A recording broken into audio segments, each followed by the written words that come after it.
பல கோடி ரூபா மதிப்புள்ள வைரையா. எங்க இருப்பாங்க? நானே நீதி நேர்மை நியாயம் உள்ளம் கருணன்னு வாழ்ந்து நிற்கிறேன் சார். காந்தி கையில கத்தி கொடுக்குறேன்றீங்க, புத்தர் கையில புல்லட் கொடுக்குறேன்றீங்க. முக்கியமாக நான் அந்த படத்தை பற்றியும் அந்த படத்துக்குள்ளான விஷயங்களை பற்றி நான் உங்களுக்கு பேசியிருந்தேன் நினைக்கிறேன். இவ்வளோ நேரம் நீங்கள் பேசாதுக்கு நான் பேசினா தான் உங்களுக்கு பிடிக்கிறது எனக்கு. ஃபஸ்ட்டு இந்த மேடையில் நான் உங்களுக்கு அறிமுகப்படுத்த ஆசைப்படுறேன். இந்த படத்தின் மூல காரணம், இந்த படம் உருவாவதற்கு, இந்த படம் இவ்வளோ பெரிய விஷயமா நான் இந்த படம் பண்ணணும்னு ஆசைப்படுறதுக்கு எல்லாத்துக்குமே காரணம் பணத்தை கணேசன் அப்படிங்கிற என்னோட அண்ணன் தான். சின்ன வயசுல என்னோட ஹீரோ நான் கபடி வெறி பிடிச்சு அடையும் போது அவர் பேர் கேட்டு ஓடியிருக்கேன். அவர் போஸ்டர் பேரில் ஓட்டியிருக்கேன், செவத்தில் அவர் பேரை எழுதியிருக்கேன். பின்னாடி ஒரு காலத்தில் நான் வளர்ந்து படம் எடுத்து அவர் வாழ்க்கை நான் அவர் இன்ஸ்பயரை வச்சு படம் எடுப்பேன்னு நினச்சி பார்க்கவே இல்லை. அவர்கிட்ட போய் சந்திக்கும் போது ஆனால் மேடைக்கு வரும் பேசணும்.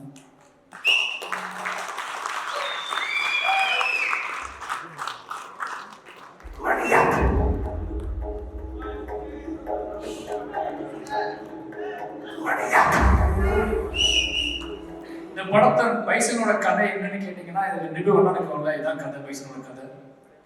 தூத்துக்குடி மாவட்டத்திலிருந்து கிளம்பி வந்து உழைப்பாளையம், திறமையாளையும் நேர்மையாளையும் பெரும் போராட்டங்களுக்கு இடையில வெற்றி பெற்ற நிறைய இளைஞர்களோட கதை. அதில் 2 பேர் மேடையும் இருக்கிறோம். இதுதான் பைசனோட கதை. இந்த நேரத்தில் நான் தெரியல எனக்கு என்னன்னா என்ன சொல்றதுன்னா ரொம்ப எமோஷனலாக நான் அங்கிருந்து கிளம்பி வந்து இவெல்லாம் என்னோட கதையை சொல்லிட்டு இருந்தேன், எல்லாம் கேட்டுட்டு இருந்தீங்க. இப்போ பைசன்ல நிறைய இளைஞர்களோட கதையை சொல்லியிருக்கேன். அதுல முதல் மெயின் மூல காரணம் அண்ணன் கணேசன். அது மட்டும் இல்லாம கணேசன் இந்த படத்துல நான் அவர்கிட்ட கேட்டேன், இதை உங்களோட கதையை மூலமா வச்சுக்கிட்டு நான் நம்ம ஊருக்கு, நம்ம இளைஞர்களுக்கு ஒரு கதை சொல்லணும்னு ஆசைப்படுறேன். அது என்னோட ஸ்டைல்ல, என்னோட அரசியல் பார்வையில், என்னோட புரிதல்ல இந்த கதையை நான் சொல்லணும்னு ஆசைப்படுறேன். இதுக்கு உங்களோட ஒத்துழைப்பு எனக்கு வேணும்னு கேட்டேன். அவர் நீ பண்ணாத கரெக்டாக தான் சொல்லுவேன், என்ன தேவைன்னு தான் சொல்லுவேன், அதனால நீ எடுத்துக்கோன்னு சொன்னாரு. என்னை நம்பி அவரோட கபடியையும் அவரோட உழைப்பையும் ஒரு வெற்றியும் எனக்கு கொடுத்தாரு. முழுக்க இந்த படத்தில் அவரோட கபடியும் வெற்றியும் உழைப்பையும் எடுத்துக்கிட்டு, அது மட்டும் இல்லாமல் என் கூடவே முழுக்க துருவியும் சரி, மொத்த கபடி டீமையும் சரி, கபடியை முழுக்க உருவாக்குறதுக்கு அண்ணன் தான் காரணம். எனக்கு கிரவுண்ட் போடுறதுக்கு எல்லா வேலையும் அவர் பார்த்து கொடுத்தாரு. நிச்சயமா அண்ணன் என்ன சொல்றது, அவர் இல்லை அப்படின்னா படத்தை எடுத்துக்க முடியாது. அதான் மெயின் ரீசன். ஒரு பெரிய தூணா இருந்து என் கூடவே பண்ணாரு. ஆனா அவங்க என்ன கதை பண்ணிட்டு இருக்கேன் தெரியாது. நம்ம கபடியே படம் பண்ணிட்டு இருக்கான்னு தான் தெரியும். ஏன்னா முழு நம்பிக்கை வச்சாரு. இந்த படத்தோட வெற்றி, இந்த படத்தை ப்ரொடியூசர்ஸ் பார்த்தாங்க, ரஜித்தனை பார்த்தாரு, என்னோட டைரக்டர் பார்த்தாரு, என்னோட நண்பர்கள் பார்த்தாங்க, என்னோட அசிஸ்டன்ஸ் பார்த்தாங்க. இவங்க எல்லாரும் நீ படம் பார்த்து முடிச்சோடனே பயங்கரமாக ஒரு சக்ஸஸ் ஃபீல் கொடுத்து கட் பண்ணிட்டு போனாங்க. பட் அந்த படத்தை இவர் பார்த்துட்டு எனக்கு கட்டி பிடிச்சி முத்தம் கொடுத்தது தான் என்னோட பெரிய வெற்றியாக நான் பார்த்தேன். அந்த இரவு 2 பேரும் நாங்கள் தனியாக இருந்து முடி இரவு கொண்டாடணும். அந்த இரவில் தான் அந்த படம் வெற்றி எடுத்த படமாக நான் கூட ஆரம்பித்தேன். ரொம்ப நன்றி. இந்த நேரத்தில் அண்ணனுக்கு இந்த அண்ணனுக்கு கௌரவிக்க விதமாக அஜித் அண்ணன், Anil sir, Lal sir, Suresh sir மேலே கூப்பிடுறேன்.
ஏதோ பெரிய வார்த்தைகள் தப்பு பண்ணுறோம்னு சொல்லிகிட்டே இருக்கும். ஏதோ வழியில் பைசன் பண்ணிட்டேன். பைசன் நான் ஸ்டார்ட் பண்ணும்போது முடிஞ்ச நான் சொன்னேன், வேற ஏதாவது கதை பண்ணலாம், ரொம்ப கஷ்டம், சொல்ல முடியாது. இந்த படத்தோட போக்கு வந்து உங்களுக்கு எனக்கு கூட சண்டை வந்து பயமா இருக்கு. எனக்கு பட்ஜெட் இஷ்யூலாம் வரும்போது இந்த படத்தை வேற ஒன்று பண்ணலாம், வேற ஏதாவது படம் பண்ணலாம்னு சொன்னேன்.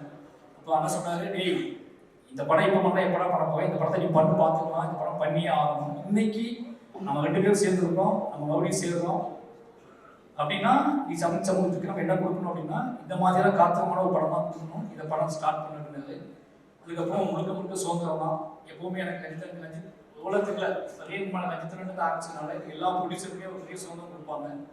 இந்த படத்துலேயே அந்த மாதிரி சுதந்திரம் தான். அப்ளாஸும் சரி, நியூ ஸ்டுடியோஸும் சரி, எல்லாரும் மிகப்பெரிய சுதந்திரத்தை கொடுத்தாங்க. அந்த மிகப்பெரிய சுதந்திரத்தின் அடிப்படையில் எடுத்தது தான் பைசன். அதனால எல்லாத்துக்கும் ரொம்ப நன்றி. பைசன் சொல்லணும் அப்படின்னா துருவோட உழைப்பு மற்றவங்க எல்லாத்தையும் பற்றி எனக்கு பேசுறதுக்கு நிறைய மேடைகள் இருக்கு, என்னோட இன்டர்வியூஸ் இருக்கு. ஆனால் ரொம்ப நேரம் ஆயிடுச்சு. அதனால வந்து எல்லாத்துக்குமே ரொம்ப நன்றி. சொல்ல வேண்டிய முக்கியமான விஷயம் என்ன அப்படின்னா பைசன் எப்படிப்பட்ட படம் அப்படிங்கிறது தான் முக்கியமான விஷயம். அதை பற்றி நாளைக்கு ட்ரெயிலர் ரிலீஸ் ஆகுது.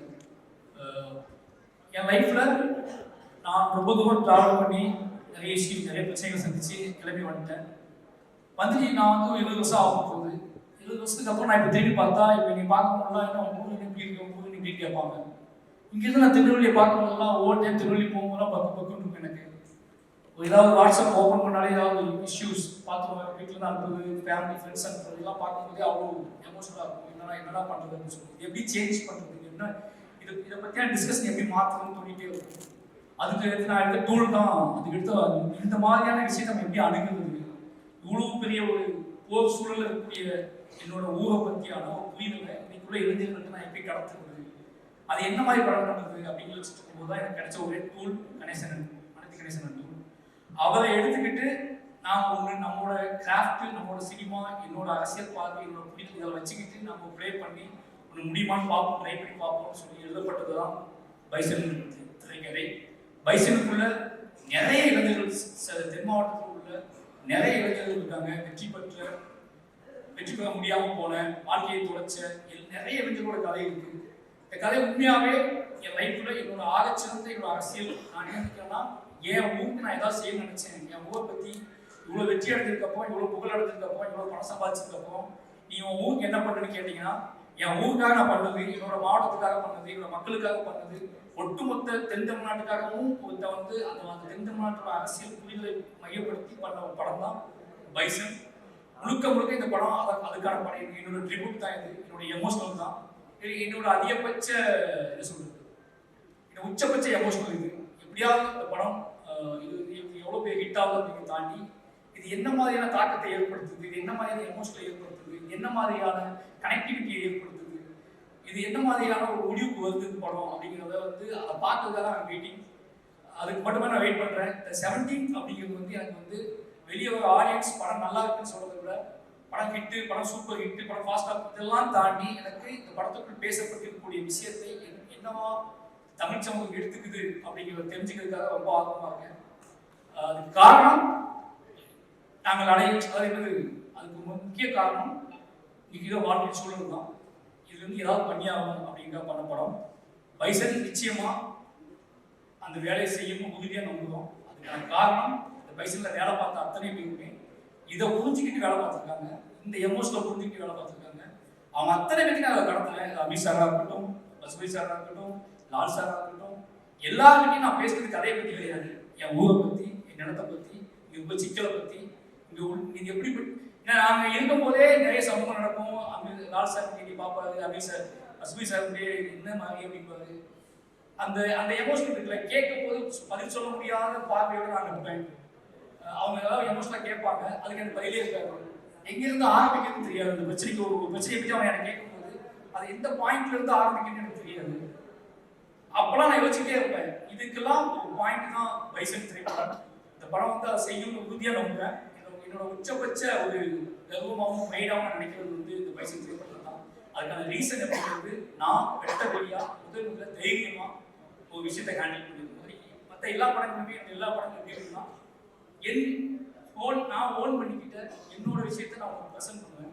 த ஃபர்ஸ்ட் டைம் என்னோட கவலையை, சமூகம் சார்ந்தோட கவலையை, என் ஊர் சார்ந்தோட கவலையை, என் மக்கள் சார்ந்தோட கவலையை, என் மக்களுங்கிறது தென் தமிழ்நாட்டில் இருக்கிற ஒட்டுமொத்த மக்களுக்கு மத்திய கவலையை பற்றியான ஒரு படத்தை எடுத்துருக்கேன். நிச்சயமா இந்த படம் அந்த மாதிரியான ஒரு பெரிய டிஸ்கஷனை உருவாக்கும் அப்படின்னு நம்புறேன். உருவாக்கும். அதுக்காக மட்டுமே இத்தனை வருஷம் நான் சினிமா கற்றுக்கிட்டது, கிராஃப்ட் கற்றுக்கிட்டது, நான் ஒட்டுமொத்தமாக கற்றுக்கிட்டது இந்த படத்துக்கு தானோ அப்படிங்கிற மாதிரியான உணர்வு எனக்கு படம் பார்க்கும்போது வந்துச்சு. அப்படியே உணர்வுக்கு வந்ததுக்கு இந்த பைசன் திரைப்படம் எனக்கு கொடுத்த அழுத்தம் இந்த சமூகத்துக்கும் இந்த தமிழ் சமூகத்துக்கும் கொடுக்கும் அப்படிங்கிறத உறுதியாக நம்புறேன். அவ்வளோதான் பைசன் பற்றி. நாளைக்கு ட்ரெய்லர் வருது. நிச்சயமாக இந்த பைசன் ஒரு தமிழ் சமூகத்தில் ஒரு அறிவை உண்டாக்கும். அதுக்கு ஒத்துழைத்த அத்தனை நண்பர்களுக்கும் மறுபடியும் நன்றி சொல்லிக்கிறேன். நீ இல்லைனா என்னோட அஸ்டன்ட் டைரக்டர் சொல்லணும், கடைசி ஆகணும்னு சொல்லியிருக்கேன். நம்ம அது எல்லாத்துக்குமே நான் நன்றி சொல்லிட்டு நினைக்கிறேன். என்னோட அஸ்டன்ஸ் பொதுவாகவே என்ன சொல்றது, அஞ்சு சொல்லுவாரு, என்னடா அங்கேயே போய் எடுத்துட்டு இருக்க, அங்கேயே போய் தான் எடுக்கிறேன் அப்படின்னாலும் அவங்க அதே சிலுங்கி தான், அதே சட்டை தான் மாற்றிக்கிட்டு. ஆனால் அதுலேயும் நிறைய ஓடிட்டே இருப்பாங்க. எல்லாருக்கும் நிறைய வேலை செஞ்சாங்க இந்த படத்தை. ஏன்னா அந்த படத்தை பற்றியான புரியல அவங்களுக்கு இருந்துச்சு, இந்த படம் ஏன் எடுத்தான்னு சொல்லி. ரொம்ப நன்றி. இந்த படத்துக்கு வெளியே இருந்து நிறைய வேலை பார்த்துருக்காங்க, அவங்களுக்கும் நன்றி. நிறைய கம்பெனிகள் சப்போர்ட் பண்ணாங்க. மெயின் என்னோட பிரச்சனையை, என்னோட ப்ரெஷரை, என்னோட கோபத்தை இந்த படம் எல்லாம் மற்ற படத்தை விட இந்த படத்தை நான் நிறைய ரொம்ப ப்ரெஷராக இருந்தேன். நிறைய வேலை பார்த்தேன். உடல் உழைப்பு தேவைப்பட்டுச்சு. அந்த உடல் உழைப்பு போடும்போது ஒரு கோபம் இல்லை, அந்த கோபத்தின் அடிப்படையில் தான் இந்த படம் வேலை பார்க்கப்பட்டுச்சு. அந்த கோபத்தை அக்செப்ட் பண்ணிக்கிட்டு எங்கெங்கேயோ இருந்து வந்த வெளி ஸ்டேட்லேருந்து வந்த நிறைய கபடி பிளேயர்ஸ், ஏன்னா இப்போ வந்து இப்போ அவங்க வேற வாக்கிங் பண்ணிட்டாங்க, மேட்ல விளையாட ஆரம்பிச்சிட்டாங்க. ஆனால் அவங்க அத்தனை பேருமே எனக்காக மண்ணில், அதுவும் மத்தியான வெயிலில் அவங்க விளையாண்டு கொடுத்தது அது எதுவுமே மறக்க முடியாது. இந்த படத்தோட வெற்றி தான் அவங்களுக்கு சமர்ப்பணம். நிச்சயமா இந்த படம் ஒரு எல்லா விதமான ஒரு படமாக இருக்கும், ஒட்டுமொத்த தமிழ் சமூகமான படமாக இருக்கும். இந்த படத்தை எனக்கு இந்த படத்தை முழு சொந்தமாக எடுக்க அனுபவிச்ச ரஞ்சித் அண்ணாவுக்கு மறுபடியும் நன்றி. இந்த நேரத்தில் கடைசியாக சொல்லிக்கிறது, மாரி செல்வராஜ் இந்த பெயரை முன்வைத்து நகரத்தில் நிகழ்த்தக்கூடிய அத்தனைக்கும் ராம் சார் அப்படிங்கிற ஒருத்தர் காரணம். இந்த அரசியல் புதியெல்லாம்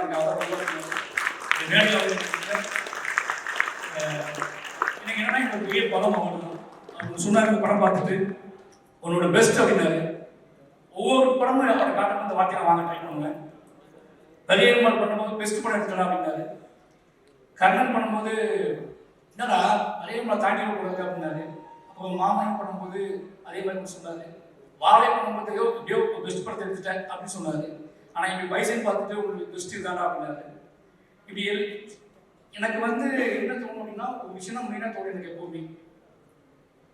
என்ன நான் எடுக்கிற படம், நான் எடுக்கிற விஷயம் எதுவாகவோ கலெக்ட் ஆனாலும் என்ன பண்ணாலும் எனக்கு தோணும் அப்படின்னு நான் ஏதாவது ஒன்று ரொம்ப உறுதியாக நம்பி ஒரு விஷயம் பண்ணுவேன். அந்த நம்பி பண்ணுற விஷயம் மக்கள்கிட்ட போய் சேர்ந்துருமா சேராதா அப்படிங்கிற பயம் மட்டும்தான் பெருசாக எனக்கு இருக்கும். அது தப்பாக புரிஞ்சிடக்கூடாது அப்படிங்கிற பயமும், அது சரியாக போய் சேரணுமே அப்படிங்கிற பயம் மட்டும்தான் எனக்கு அதிகமாக இருக்கும். ஆனால் இந்த படத்தில் அந்த பயம் வந்து சுத்தமாக இல்லை. அதுக்கான காரணம் இந்த படத்தை அழுத்தி பார்த்து நண்பர்களும் ரஞ்சித் அண்ணா மற்றபடி எல்லாரும் ப்ளஸ் டீம் இவங்க கொடுத்த பெரிய சப்போர்ட். கிட்டத்தட்ட நான் இந்த மொமெண்ட்டெல்லாம் ஏன் கிரியேட் பண்ணேன் அப்படின்னா, இவங்க ஆல்ரெடி என்கிட்ட வந்து ஒரு சக்ஸஸ் ஆன மாதிரியே பேசிட்டு இருப்பாங்க, பயங்கரமாக சக்ஸஸ் மீட் மாதிரி சொல்லிட்டு. அதுக்காக தான் இந்த மொமெண்ட் எல்லாம் கிரியேட் பண்ணுது. ஏன்னா இவங்க எல்லாமே ரொம்ப ஹார்ட் ஒர்க் போட்டாங்க. அப்போ நான் என்ன ஏதாவது எப்படி பண்ணுறது அப்படிங்கும்போது தான் ஏதாவது ஒன்று பண்ணி அவங்களுக்கான நன்றி நம்ம தெரிவிச்சிடணும் அப்படிங்கிறதுக்காக தான் அவசரமாக இதெல்லாம் கிரியேட் பண்ணுது. நிறைய பேர் கொடுக்க முடியல. அதுக்கான காரணம் நேரத்தை ரெடி பண்ண ஆரம்பித்தோம். நிச்சயமாக இது கொடுக்க முடியாத ஆளுங்களுக்கு நிச்சயமாக கண்டிப்பாக கொடுத்துருவாங்க. இது ரொம்ப அவசரமாக ரெடி பண்ணுது. அதனால் அது வாங்க முடியாத கொடுக்காத ஆளுங்களுக்காக மதிப்பு கேட்டுக்கிறேன். ரொம்ப அவசரமாக ரெடி பண்ணுது. Lal sir thank you. எல்லாத்துக்குமே ரொம்ப நன்றி. இது எல்லாருமே இந்த படத்தில் பண்ணவங்க எல்லாருமே ஒன்றே ஒன்று இருந்துச்சு, எல்லாருமே மாரியை லவ் பண்ணாங்க. மாரியை லவ் பண்ணவங்க மட்டும்தான் படத்தில் வேலை செஞ்சாங்க. எனக்கு நல்லாவே தெரியும். லவ் பண்ணாலே தெரியும்ல, நம்ம லவ் பண்ணா ஓவரா சண்டை போடுவோம், ஓவரா இதை பண்ணுவோம். அந்த மாதிரி நான் நிறைய விஷயம் பண்ணியிருக்கேன். அதுக்காக சாரி, மன்னிப்பு கேட்டுக்கிறேன். யாரையாவது ஹர்ட் பண்ணியிருந்தா இது பண்ணி தான் மன்னிச்சுக்கோங்க. ஆனால் எனக்கு நல்லா தெரியும் நீங்கள் எல்லாம் லவ் பண்ணுறீங்கன்னு. அதே மாதிரி உங்களுக்கு தெரியணும் நான் அவங்களை லவ் பண்ணுறேன். ஓகே, அதனால் எல்லாத்துக்குமே நன்றி. 17 ரொம்ப வெயிட் பண்ணேன். அப்போ முக்கியமான விஷயம் சொல்லணும், நான் நினைச்சே பார்க்கல பைசன் தீபாவளிக்கு வந்துச்சு. என் லைஃப்பில் தீபாவளி பண்டிகை அப்படிங்கிறது வந்து ஒரு முக்கியமான பண்டிகையே கிடையாது. அதுக்கான காரணம் சின்ன வயசுலேருந்து எனக்கு தீபாவளி கொண்டாடுறதுக்கான மனநிலையே இருக்காது. அதுக்கான ஸ்பேஸே எங்கள் வீட்டில் இருக்காது. அப்போ தீபாவளி வந்து சும்மா கடந்து வரணும். ஒரு கவிதை கூட நான் எழுதி சென்னையில் ஒரு பாலிய நண்பனி மரணத்தை போல கடந்து செல்கிறது தீபாவளி. பாலிய நண்பனி மரணத்தை போல ஆனத்தின் நினைவை போல கடந்து செல்கிறது தீபாவளி. இப்போ தீபாவளி மேலே அவ்வளோ வெறுப்பு எனக்கு இருந்துச்சு. ஃபர்ஸ்ட் டைம் இந்த ஃபர்ஸ்ட் தீபாவளி நான் கொண்டாட போகிறேன்னு நினைக்கிறேன். ஃபர்ஸ்ட் டைம் தீபாவளிக்காக நான் வெயிட் பண்ணுறேன். என் குடும்பமும் தீபாவளிக்காக வெயிட் பண்ணுறது. தீபாவளியை நான் அமைச்சரோடு சேர்ந்து வயசோடு சேர்ந்து கொண்டாட போவேன். என்னோட குடும்பத்துக்கு, என் குழந்தைங்களுக்கு, என் நம்ம எங்கள் அண்ணன் எல்லாத்துக்குமே நன்றி. ப்ரெஸ் பீப்புள் நான் சீக்கிரமாக முடிச்சிட்டேன். அதனால வந்து போயிட்டு மெசேஜ் அனுப்பாதீங்க, போயிட்டு எல்லாரும் நைட் மெசேஜ் அனுப்பாதீங்க. ரொம்ப நன்றி. எனக்கு எப்பவுமே நீங்கள் சப்போர்ட் பண்ணுறீங்கன்னு தெரியும். என்னை ரொம்ப நம்புவீங்க, என்னை ரொம்பவே லவ் பண்ணுறீங்க, என்னை ரொம்ப நம்புவீங்க. மீடியா வந்து தொடர்ந்து என்னை ரொம்ப நம்புவது எனக்கு தெரியும். உங்களுக்கு நம்பிக்கையை காப்பாற்றுற படமாகவும் மனுஷனாகவும் தொடர்ந்து இருப்பேன். ரொம்ப நன்றி. தேங்க்யூ.